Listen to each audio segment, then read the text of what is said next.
अभी मैं बिहार का भूत, वर्तमान और भविष्य जहां से लिखा जाता है वहां पे खड़ा हूं, यानी बिहार विधानसभा के अंदर खड़ा हूं और यहीं से बिहार के विकास की कहानी लिखी जाती है और बिहार के विनाश की भी कहानी यहीं से लिखी गई है। वर्तमान समय में बिहार में महंगाई, बेरोजगारी, पेट्रोल डीजल का बढ़ता हुआ दाम और भी अनेकों समस्याएं जैसे अपराध और हत्या है, लेकिन बिहार विधानसभा में सिर्फ और सिर्फ शराबबंदी का गूंज रहा है। विपक्ष के पास भी एक मुद्दा है और पक्ष के पास भी एक मुद्दा है, सिर्फ और सिर्फ उसी पे बिहार के लोगों को उलझा के रखना है। सच्चाई ये है कि अगर शराबबंदी सही ढंग से लागू कर दिया जाए तो शायद बिहार खुशहाल हो जाएगा, लेकिन शराबबंदी तो सिर्फ और सिर्फ एक ढकोसला है और उस ढकोसले के वजह से बिहार को बदनाम करना है, बर्बाद करना है। दिल्ली एयरपोर्ट पे आपको दारू का दुकान मिल जाएगा, मुंबई एयरपोर्ट पे दारू का दुकान मिल जाएगा, कश्मीर में चले जाइए वहाँ पे दारू का दुकान मिल जाएगा। शराब खराब है तो सिर्फ और सिर्फ बिहार के लिए क्यों खराब है, देश के दूसरे कोने के लिए शराब खराब क्यों नहीं है। और रही बात, अगर शराब एक बोतल किसी थाना में पकड़ा गया तो थाना प्रभारी को निलंबित कर दिया जाता है बिना सोचे समझे, और कोई बेहुदा आदमी जहरीला शराब पी के किसी थाना के अंतर्गत मर जाता है तो थाना प्रभारी को निलंबित कर दिया जाता है। तो विधानसभा में शराब का बोतल पकड़ा गया है तो सबसे पहले बिहार विधानसभा में जितने भी मंत्री हैं वो इस्तीफा दे दे। जांच बाद में होगा, क्योंकि थाना प्रभारी का भी जांच बाद में होता है कि उनकी गलती है कि नहीं है। पहले इस्तीफा दे फिर जांच होगा। और इतना सारा सीसीटीवी लगा हुआ है और बिहार विधानसभा में आके कोई शराब का बोतल रख दे, इससे बड़ा कॉमेडी जो है ना दुनिया में कहीं नहीं हो सकता है। और दुनिया का इकलौता विधानसभा है, पूरी दुनिया का, सिर्फ हिंदुस्तान का नहीं बोल रहा हूँ, जहाँ पे सिर्फ कॉमेडी होते रहता है। अगर कॉमेडी नहीं होता तो यहाँ पे विधायक जी लोगों को सिक्योरिटी गार्ड पीट देते हैं, कूट देते हैं, बाहर निकाल के फेंक देते हैं। आपस में विधायक जी लोग एक दूसरे को गरियाते हैं।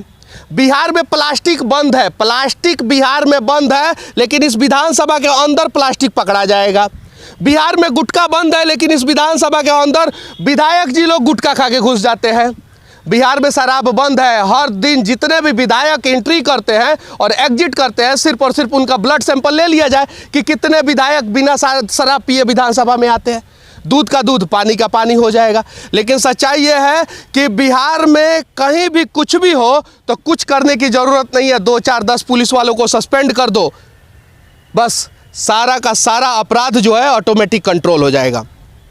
90,000 पुलिस वाले हैं बिहार में सिर्फ, जिसमें से 18,000 पुलिस वाले सिर्फ और सिर्फ ट्रैफिक ड्यूटी में व्यस्त हैं।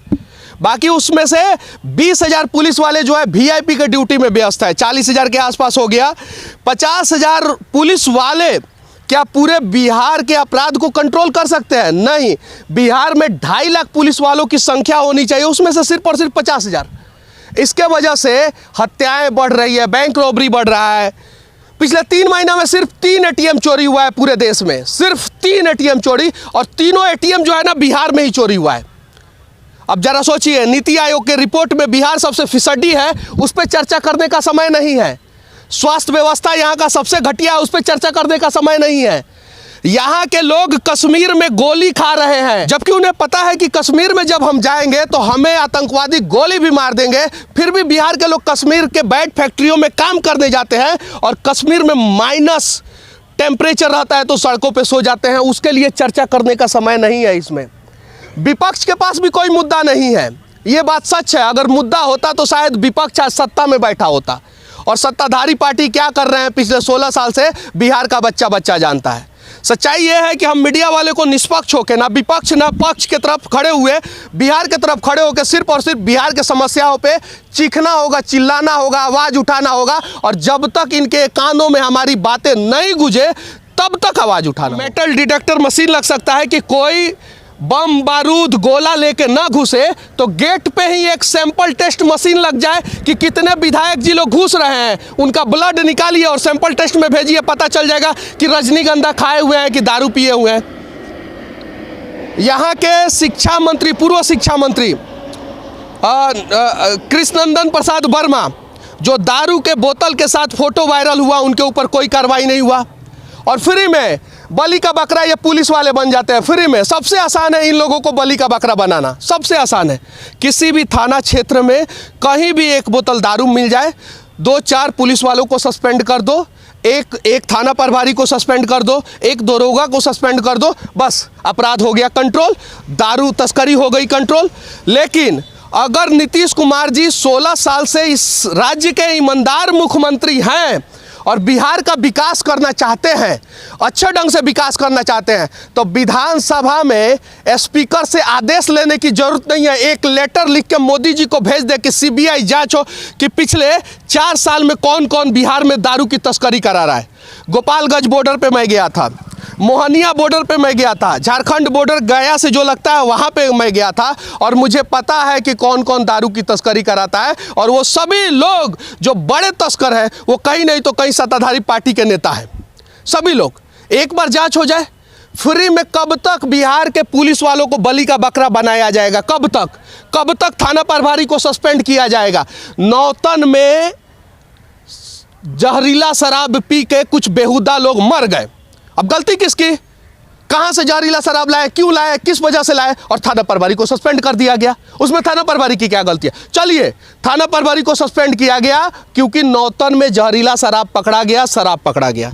तो विधानसभा के भी सभी मंत्रियों को सस्पेंड किया जाए क्योंकि यहां पे भी शराब का बोतल पकड़ा गया है। और सबसे बड़ी बात है, विधानसभा का कोई ऐसा कोना नहीं है जहां पे सीसीटीवी नहीं लगा हो। और जब बिहार के विधानसभा में कोई शराब का बोतल रख सकता है तो बिहार के विधानसभा में कोई बम भी रख सकता है। तो जांच होना चाहिए कि शराब का बोतल किसने रखा, उसको सस्पेंड किया जाना चाहिए। अगर बिहार के विधानसभा में शराब के बोतल में कोई बम रख के चला जाता तो ये सारे के सारे पुलिस वाले सस्पेंड हो जाते, सारे के सारे। लेकिन इनकी कोई गलती नहीं है। कोई पुलिस वाला चाहता है क्या कि हमारे थाना क्षेत्र में जो है कोई शराब पी के मर जाए? नहीं चाहता है। सच्चाई यह है कि आज के समय में पुलिस वाले सोचते हैं कि हमारे थाना क्षेत्र में 10 गो हत्या हो जाए कोई फर्क नहीं पड़ता है, लेकिन 10 बोतल शराब नहीं मिलना चाहिए। जरा सोचिए। और शराब खराब है तो नरेंद्र मोदी जी शराब पूरे देश में बंद कीजिए, योगी आदित्यनाथ जी शराब पूरे देश में बंद कीजिए। 5,000 करोड़ रुपया का रेवेन्यू आता है शराब से पर मंथ, 12-50-60,000 करोड़ रुपया हुआ पर ईयर। होटल इंडस्ट्री भी चौपट हो गया। 1 लाख करोड़ रुपया का रेवेन्यू है शराब के वजह से। और अगर 1 लाख करोड़ रुपया के वजह से जो है ना 1-1 हज़ार करोड़ का जो है 100 सरकारी अस्पताल हर साल बनाया जा सकता है और हर साल ना जाने कितने लोगों को बचाया जा सकता है। लेकिन एक हट है कि नहीं, शराब बंद रखना है। तो शराब खराब है तो योगी आदित्यनाथ यूपी में बंद करे, झारखंड में बंद हो, नेपाल में बंद हो, बंगाल में बंद हो, तब तो जाके कुछ होगा। लेकिन जब तक हम बिहार के लोग कड़वे सवाल इन लोगों से नहीं करेंगे ना, तब तक ये लोग वैसे ही करेंगे। आखिर पीएमसीएच, यहाँ से मैं कहना चाहता हूँ, पीएमसीएच जो बिहार का सबसे बड़ा सरकारी अस्पताल है, उसमें कुत्ता घुस सकता है, दलाल घुस सकता है, लेकिन पीएमसीएच के 100 मीटर के अंदर पत्रकार नहीं घुस सकता। ऐसा नियम विधानसभा से पारित हुआ था। क्यों पारित हुआ था?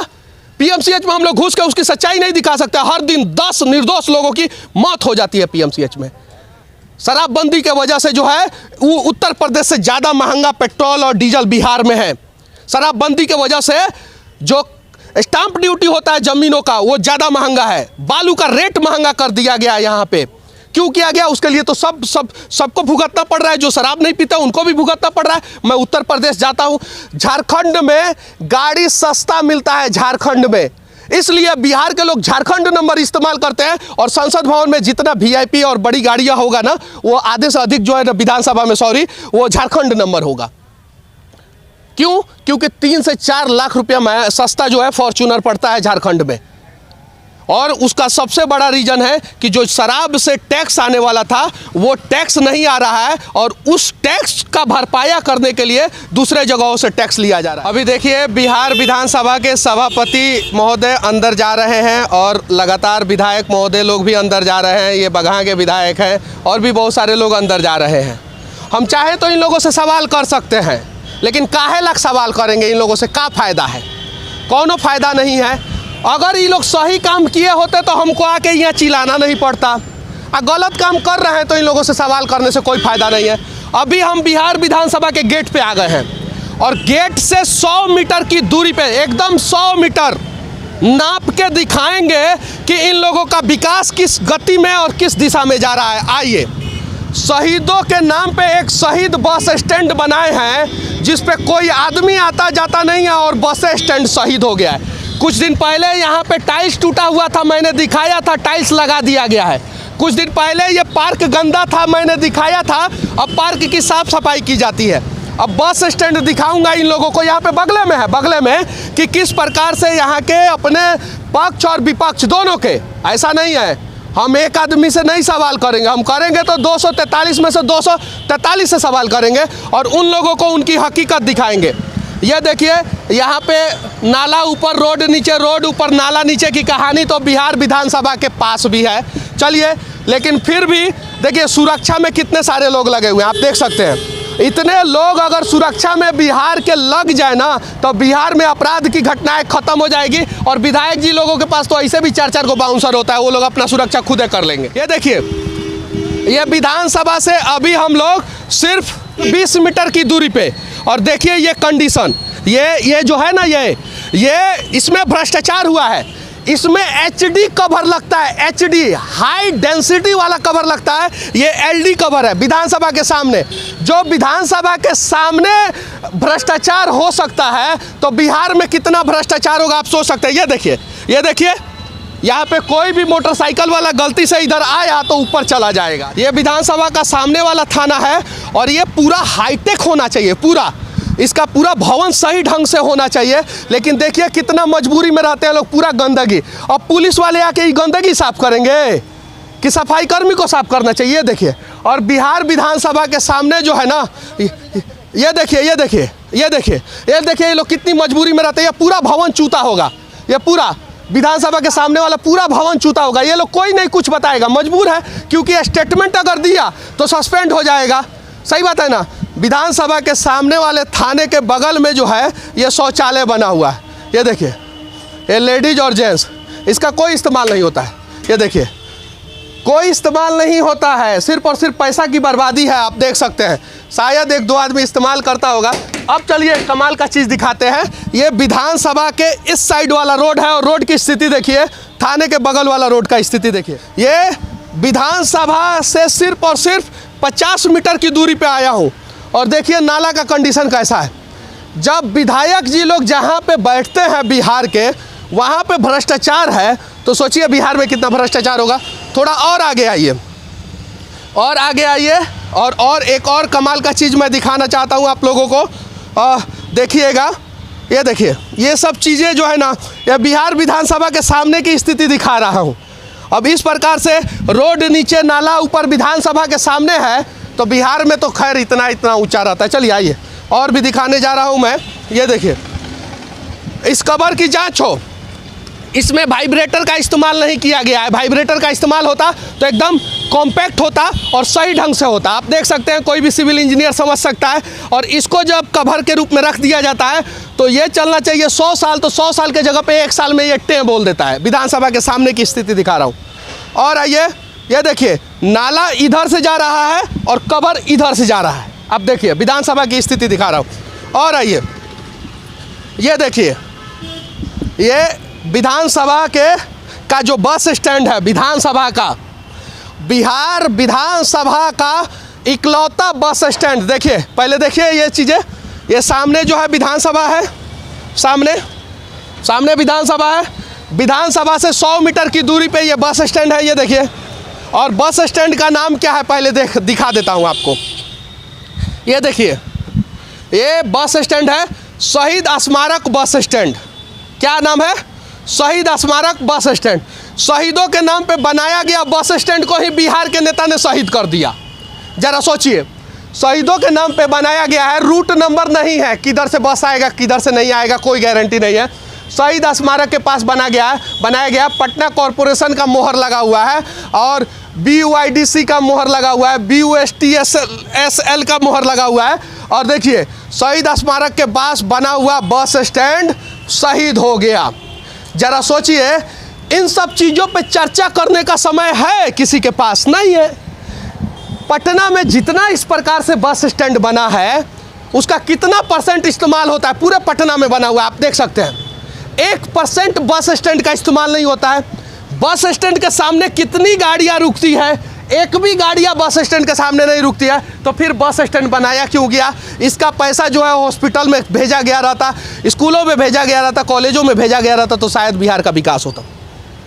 चलिए ठीक है, बस इतना ही कहना चाहता हूँ कि शराब अगर ख़राब है तो पूरे देश में बंद कर दिया जाए, और शराब सही है तो बिहार में भी चालू किया जाए, क्योंकि शराब के वजह से बिहार बर्बाद हो रहा है। शराब के वजह से जो टैक्स आने वाला था वो टैक्स नहीं आ रहा है।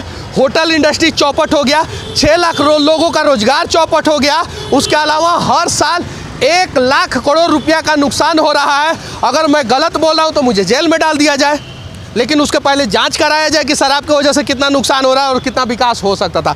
बाकी अगर मेरा बात विधानसभा में बैठे नेताओं को बुरा लग जाए तो मैं चाहता हूँ उनको बुरा लग जाए और वो अपने दिल पे लेके और बिहार का विकास करने का प्रयास करें। बाकी अगर YouTube पे देख रहे हैं तो चैनल को सब्सक्राइब कर लें, फेसबुक पे देख रहे हैं तो पेज को फॉलो कर लें। बिहार विधानसभा के सामने से बिहार विधानसभा में बैठे विधायकों की स्थिति को दिखाते हुए, बिहार में भ्रष्टाचार को दिखाते हुए और शराबबंदी पे कुछ सवाल करते हुए सच तक के लिए मैं मनीष कश्यप, जय हिंद।